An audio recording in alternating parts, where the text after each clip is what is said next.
My guy. It is smoky. Wash hand for this pot.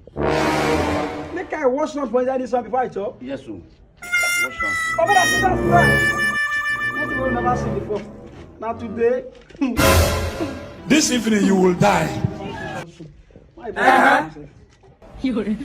dey like something say if I want chop, I go your chop small, then I go. Wait.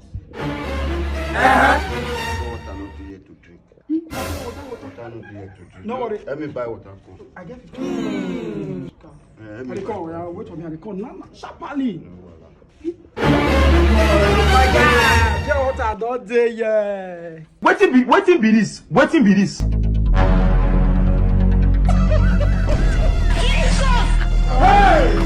Hey!